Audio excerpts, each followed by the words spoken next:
오늘 아침 하나님께서 저희들에게 주시는 말씀입니다. 신약 성경 402면 요한계시록 3장 14절에서 22절까지 신약 성경 402페이지 요한계시록 3장 14절에서 22절까지의 말씀을 제가 봉독합니다. 하나님의 말씀을 경청하시기 바랍니다. 라오디게아 교회의 사자에게 편지하라. 아멘이시요 충성되고 참된 증인이시요 하나님의 창조의 근본이시니가 이르시되 내가 내 행위를 아노니 내가 차지도 아니하고 뜨겁지도 아니하도다. 내가 차든지 뜨겁든지 하기를 원하노라. 내가 이같이 미지근하여 뜨겁지도 아니하고 차지도 아니하니 내 입에서 너를 토하여 버리리라. 내가 말하기를 나는 부자라 부요하여 부족한 것이 없다 하나 내 곤고한 것과 가련한 것과 가난한 것과 눈먼 것과 벌거벗은 것을 알지 못하는도다. 내가 너를 권하노니 내게서 불로 연단한 금을 사서 부요하게 하고 흰옷을 사서 입어 벌거벗은 수치를 보이지 않게 하고 안약을 사서 눈에 발라 보게 하라. 물은 내가 사랑하는 자를 책망하여 징계하노니 그러므로 내가 열심을 내라 회개하라. 볼지어다 내가 문 밖에 서서 두드리노니 누구든지 내 음성을 듣고 문을 열면 내가 그에게로 들어가 그와 더불어 먹고 그는 나와 더불어 먹으리라. 이기는 그에게는 내가 내 보좌에 함께 앉게 하여 주기를 내가 이기고 아버지 보좌에 함께 앉은 것과 같이 하리라. 귀 있는 자는 성령이 교회들에게 하시는 말씀을 들을지어다. 아멘. 요한계시록 2장과 3장에는 소아시아 7교회에 대한 이야기가 기록되어 있습니다. 언뜻 생각해 보면 왜 하필 7교회일까? 그 소아시아 지역에 교회가 7개밖에는 없었기 때문에 그런 것일까? 그렇지는 않습니다. 왜냐하면 소아시아 지역이라고 하는 것이 지금으로 말하면 터키 지역을 말해요. 여러분 지도에서 보는 것처럼 터키라는 나라가 얼마나 땅덩어리가 큰 나라입니까? 그 넓은 지역에 교회가 어떻게 7개만 있었겠어요? 어쩌면 수도 없이 많은 교회들이 있었을 것입니다. 그렇지만은 주님의 관점에서 보면, 주님의 시각에서 보면 7개 유형의 교회가 있다고 보신 거예요. 그리고 중요한 것은 그 7개 교회 중에 한 교회도 빼놓지 않고 예수님이 한 교회 한 교회 평가를 하셨다는 것입니다. 어떤 교회는 칭찬을 하기도 하고 또 어떤 교회는 책망을 하기도 하고 그런가 하면 어떤 교회는 칭찬과 책망을 동시에 하기도 했습니다. 자, 그렇다면 주님은 교회에 무엇을 평가하셨을까? 그리고 그 평가하는 기준은 도대체 뭘까? 이런 것들이 우리를 이제 궁금하게 만드는 것입니다. 예수님은 이 7개 교회를 평가하실 때 무슨 교회 건물이라든지 교회 사이즈라든지 교인 수가 얼마나 된다든지 그런 것을 가지고 평가하시는 것이 하나도 없어요. 예수님은 그런 것에는 관심이 없으세요. 예수님의 평가는 그 교회의 영적인 상태가 어떠냐? 그 교회 교인들이 신앙생활을 어떻게 하고 있느냐? 거기에 관심이 있으십니다. 자, 기준이라고 하는 것이 예수님의 시각과 예수님의 관점이기 때문에 그것은 보는 사람의 시각과 관점에 따라서 기준이 달라지기 때문에 평가도 달라질 수 있어요. 다시 말하면 세상 사람들이 평가하는 라오디게아 교회하고 또 라오디게아 교회 스스로 교인들 스스로가 평가하는 자기 교회의 평가하고 주님이 평가하는 그 평가가 다를 수 있다는 거예요. 그것은 여러분 오늘도 마찬가지입니다. 그래서 사도 바울이 고린도전서 4장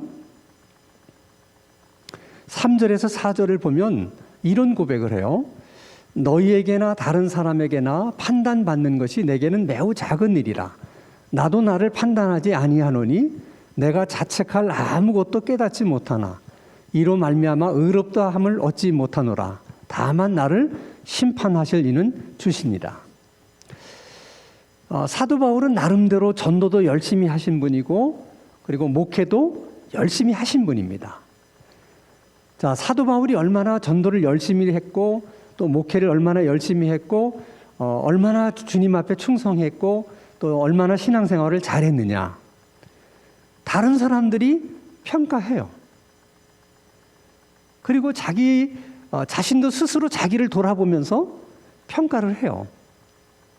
근데 사도 바울이 뭐라고 말하냐면 그러나 우리가 마지막 날에 심판을 받는 것은 주님께 심판을 받는 것이기 때문에 다른 사람들이 나를 어떻게 평가하느냐, 내가 나를 어떻게 평가하느냐, 그것보다는 주님이 나를 어떻게 평가하느냐, 그게 중요하다.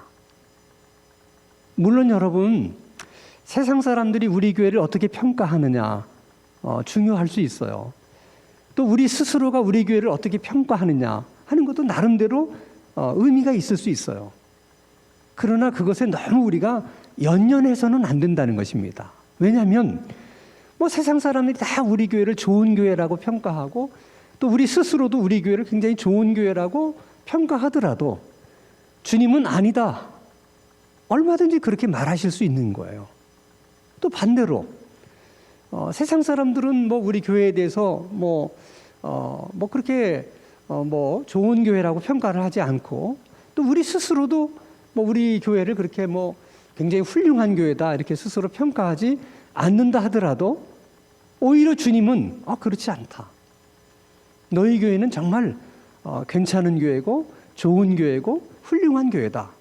이렇게 평가를 하실 수 있다는 거예요. 그래서 중요한 것은 주님이 어떻게 평가를 하느냐가 우리에게는 중요한 것입니다. 그러면 라오디게아 교회는 주님께서 어떤 평가를 내리셨는가? 그것을 먼저 생각하기 전에 이 라오디게아라고 하는 이 지방의 특징이 어떤 것인지를 한번 미리 생각해 보는 것이 필요해요. 대부분의 그 당시 큰 도시들은 대부분 항구를 끼고 있었어요. 그러니까 해안가에 주로 큰 도시들이 위치해 있었는데 이 라오디게아라고 하는 도시는 내륙으로 진출하는 그 관문에 위치해 있는 도시였습니다. 나름대로 교통의 요충지죠. 그래서 일찍부터 무역업이라든지 금융업이 굉장히 발달한 도시입니다. 게다가 그 지역은 땅이 너무 기름지고 또 옥토였기 때문에 매해마다 농사가 잘 돼요. 농사만 잘 되는 게 아니라 여러 가지 이 농작물들이 잘 되다 보니까 축산업도 따라서 발전을 하게 됩니다. 그래서 그 지역의 그 검은 염소의 털, 그 흙무는 정말 없어서 못 팔 만큼 소아시아 지역에서는 가장 인기 있는 상품이었어요. 특산물입니다. 게다가 그 당시에는 풍토병 때문에 안질로 고생하는 사람, 또 귀병으로 고생하는 사람들이 꽤 많았어요. 근데 그 안질과 그 귀병을 치료할 수 있는 그런 연고가 이 라오디게아 지방에서 만들어지게 됩니다. 그러다 보니까 한마디로 이 라오디게아 지역은 돈이 넘쳐나는 지방이에요. 재정적으로 너무 풍요롭고 넉넉한 경제적으로 그런 도시입니다. 자, 그러면 그런 도시에 세워진 교회는 어떻겠어요? 그런 도시에 세워진 교회도 경제적으로는 굉장히 풍요롭고 굉장히 넉넉한 교회입니다. 라오디게아 교회가 그랬어요. 게다가 라오디게아 교회는 무슨 신앙적인 핍박이라든지 박해도 없었고 다른 교회에서 볼 수 있는 것처럼 이단들의 어떤 공격도 없었습니다. 그러니까 환경적인 것으로만 보면 소아시아 7교회 가운데 이 라오디아 교회가 가장 좋은 교회였어요. 환경적으로. 근데 환경적으로 너무 좋다고 하는 그것 때문에 그들이 두 가지 면에서 착각을 합니다. 그게 문제인 것이죠. 하나는 물질적인 풍요를 이것을 영적인 풍요라고 착각을 한 거예요. 자, 경제적으로 넉넉하고 부족함이 없으니까 걱정할 일도 없고 우리들에게 문제될 만한 일 없고 모든 게 다 편안하고 모든 게 그냥 다 잘 굴러갑니다. 그러니까 스스로 자기들은 신앙생활을 잘하는 사람들이라고 하는 자기 만족에 빠지는 거죠. 또 한 가지는 우리 교회는 박해도 없고 핍박도 없고 이단의 공격도 없고 게다가 하나님께서 재정적으로 경제적으로 아주 넉넉하게 채워주시는 교회다. 이것을 하나님이 자기 교회를 특별히 사랑하셔서 그런 복을 주셨다고 그렇게 생각한 것입니다. 근데 그들의 생각처럼 정말 그런 것들이 하나님의 복일 수도 있고 아니면 아닐 수도 있는 거예요. 근데 그들은 자기들이 편한 쪽으로 생각한 것이죠. 자기가 유리한 쪽으로 생각한 거예요. 이거 다 하나님이 주신 복이다. 누려보니까 너무 좋거든요. 그러니까 자기들이 누리고 있는 이런 물질적인 풍요, 경제적인 넉넉함 이런 것들을 잃어버리지 않기 위해서 할 수 있으면 다투거나 싸우지 않고 모든 문제를 타협을 해서 해결하려고 한 겁니다. 그리고 사람이 아니라고 말할 때는 아니라고 말하고 예라고 말할 때는 예라고 말해야 되는데 그런 것들이 지금 자기가 누리고 있는 이 물질적인 풍요에 어떤 영향을 줄 거라는 생각 때문에 아주 명확하게 yes, no를 안 하고 적당하게 넘어가는 거예요.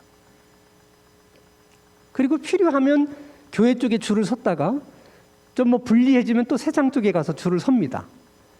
그러면서도 그들은 자기들의 그런 행위를 융통성이 있어서 그렇다고 합리화를 시키고 이게 다 유연성이 있는 신앙인들의 자세고 태도다.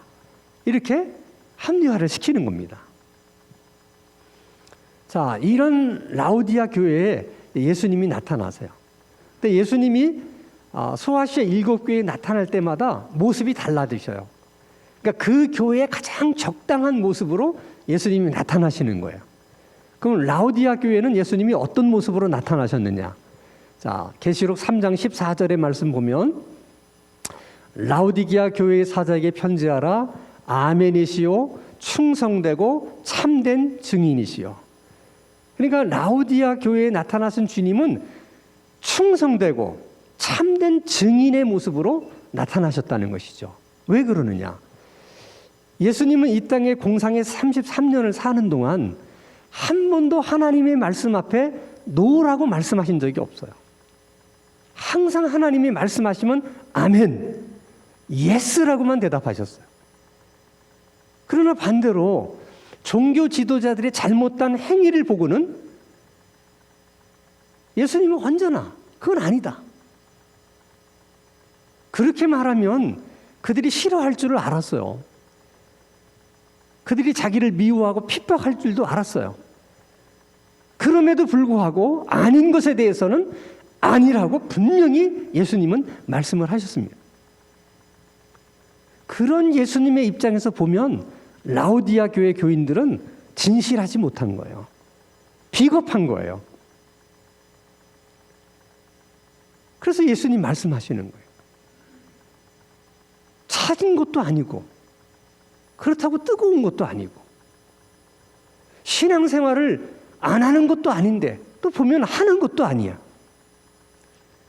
사람이 예스라고 말할 때는 예스라고 말하고 노라고 말할 때는 노라고 말할 수 있어야 되는데 어물쩍 넘어가다 보니까 다 신앙생활을 미지근하게 하는 거예요. 그렇게 신앙생활을 하는 라오디아 교회 교인들을 보면서 예수님이 무슨 말씀을 하시느냐? 나는 너희들의 그런 신앙생활을 보니까 너무 역겹다는 거예요. 아주 심한 말로 말하면 구역질이 나서 내가 너희들을 다 토해냈으면 좋겠다. 이런 정말 정말 과격한 말씀을 하신 것이죠. 그래도 감사한 것은 그런 라오디아 교회임에도 불구하고 예수님께서 다시 시작할 수 있는 기회를 주세요. 그것이 계시록 3장 19절의 말씀인데, 무릇 내가 사랑하는 자를 책망하여 징계하노니, 내가 그래도 너희들을 버리지 않는 것은 내가 너희들을 사랑하기 때문이다. 그러므로 너희들이 회개할 일을 회개하고 다시 한번 미지근한 상태에서 차갑든지 뜨겁든지 열심을 내라. 그렇게 방법을 가르쳐 주시는 거예요. 자, 여러분, 우리 몸의 온도가 몇 도인 줄 아십니까? 36.5도입니다. 왜 사람의 체온이 36.5도일까? 사람의 체온이 36.5도일 때가 가장 건강을 유지하기에 좋은 온도이기 때문에 그래요. 의사들의 말을 빌리면 36.5도에서 체온이 1도만 떨어져도 암세포가 증식하기에 가장 좋은 환경이 된다는 거예요. 그래서 우리가 몸이 냉해진다 하면 건강이 나빠질 가능성이 그만큼 많아지는 거예요. 건강을 우리가 유지하려고 하면 체온을 잘 유지하는 게 필요해요. 그런 것처럼 우리가 건강한 신앙생활을 유지하기 위해서도 적당한 온도가 필요해요. 36.5도처럼. 그러니까 신앙생활에 필요한 적정한 온도가 뭐냐? 그것이 적절한 의욕과 적당한 열심이에요. 여러분 한번 생각해 보세요. 어떤 사람이 밥 먹는 것도 귀찮아하고 밥을 안 먹어도 배가 별로 안 고프고, 그러면 그 사람 문제 있는 거 아니에요? 빨리 병원에 가봐야 돼요. 그것은 벌써 몸에 뭔가 문제가 있다고 하는 이상 신호예요. 건강한 사람은 밥 먹는 것을 귀찮아야 하지 않아요. 건강한 사람은 배고파서라도 밥을 찾게 돼 있어요. 그건 신앙생활의 원리도 마찬가지예요. 건강한 신앙인들에게는 적절한 의욕과 적절한 열심이 있어요. 교회를 나오는데도 적절한 의욕이 있고 적절한 열심이 있어요. 기도하는 일에 대해서도 적절한 기도하고 싶은 의욕이 있고 열심이 있어요. 말씀을 듣고 말씀을 읽는 일에 대해서도, 말씀을 공부하고 싶은 것에 대해서도 적절한 의욕이 생기고 또 열심히 생기게 됩니다. 그러나 우리 신앙이 건강하지 못하면 첫째, 신앙생활에 의욕이 없어요. 교회에 나와도 그만, 안 나와도 그만, 또 나와 앉아 있어도 기도해도 그만, 말씀도 그만, 그냥 그날이 그날 같아요. 이게 미지근한 신앙생활이에요. 뭔가 자극이 오면 그 자극에 대한 적절한 반응이 나타나야 되는데 반응이 없는 거예요. 자, 그런 라오디아 교회를 향해서 예수님이, 나는 너희들의 그런 신앙생활이 정말 역겹다. 라오디아 교회 교인들의 입장에서는 정말 충격적인 말씀을 들은 거잖아요. 근데 더 놀라운 것은 그보다 더 충격적인 말씀을 주님이 하셨다는 겁니다. 요한계시록 3장 20절 말씀을 보면, 볼지어다 내가 문 밖에 서서 두드리노니 누구든지 내 음성을 듣고 문을 열면 내가 그에게로 들어가 그와 더불어 먹고 그는 나와 더불어 먹으리라. 지금 예수님께서 문 밖에서 두드리고 계세요. 어느 교회의 문을 두드리고 계시는 겁니까? 라오디아 교회의 문을 두드리고 계시는 거예요. 그 말인즉슨 지금 예수님이 교회 안에 계시다는 거예요? 교회 밖에 계시다는 거예요? 교회 밖에 계시다는 거예요. 라오디아 교회 안에 예수님이 안 계세요. 여러분, 예수님이 계시지 않는 교회를 어떻게 교회라고 말할 수 있습니까?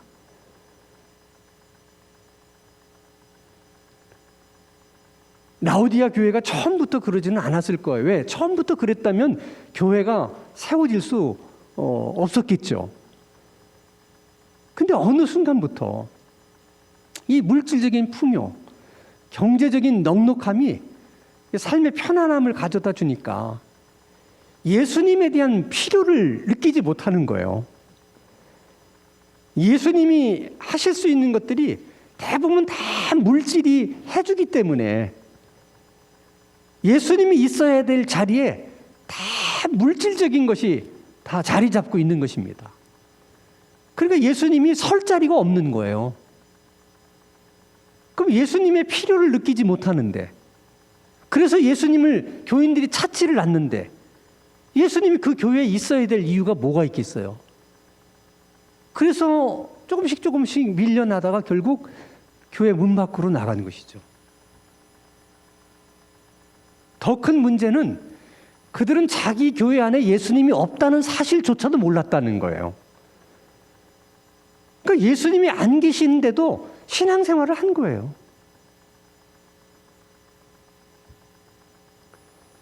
어떻게 이런 일이 있을 수 있을까?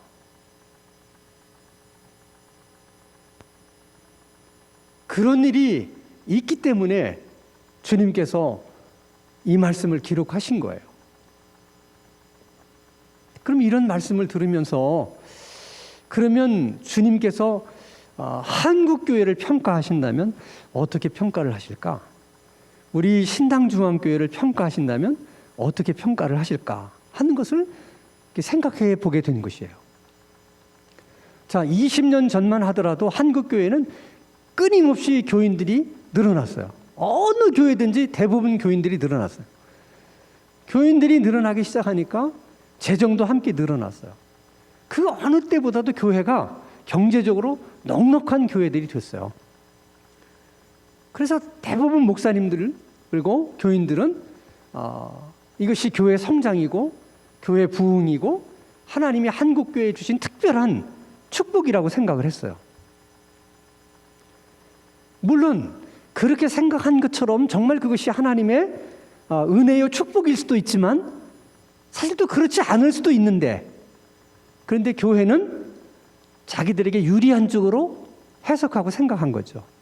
왜? 그렇게 생각해야 마음이 편안하니까. 근데 지금에 와서 생각해 보면 정말 그게 하나님의 은혜고 축복이었는가?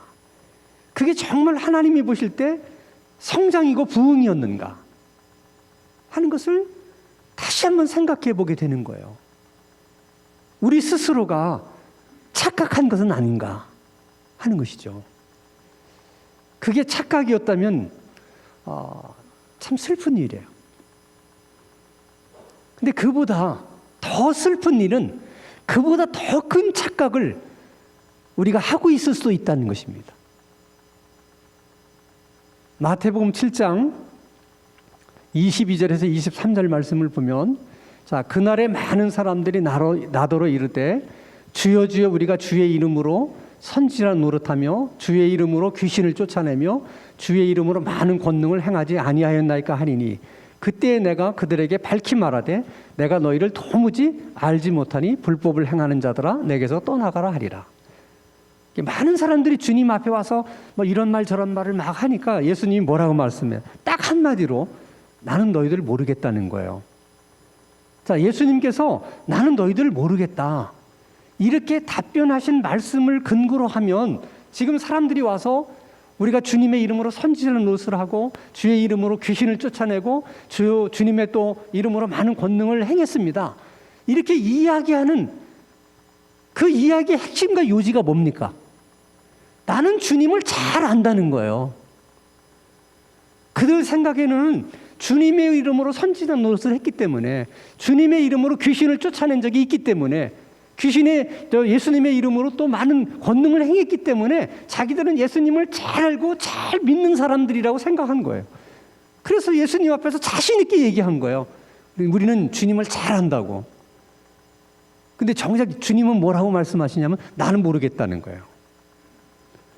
여러분, 그런 일들이 얼마든지 있을 수 있어요. 저는 문재인 대통령 잘 알아요. 그분 성격이 어떻고 또 어떤 배경을 가지고 있고 잘 알아요. 문제는 그분이 나를 모른다는 거지. 그런 일이 여러분, 주님과 나 사이에서도 있을 수 있다는 거예요. 어떻게 나는 주님을 잘 안다고 생각했는데 주님이 나를 모른다고 그럴 수 있는가? 이보다 더 충격적인 일이 어디 있겠습니까? 우리 신상주한계 성도님들 가운데는 그런 분이 한 분도 없기를 주님의 이름으로 축원합니다. 그래서 생각해 보면 우리가 무엇 때문에 신앙생활의 의욕을 잃어버리게 된 것일까? 도대체 무엇이 우리에게 있었던 신앙생활의 열심을 빼앗아 간 것일까? 곰곰이 생각하고 또 한 번 되돌아보면서 그것이 회개할 일이면 회개하고 다시 한번 신앙생활의 의욕, 열심, 이것이 회복될 수 있는 하나님의 귀한 은혜가 오늘 우리들과 함께 하시기를 주님의 이름으로 축원합니다.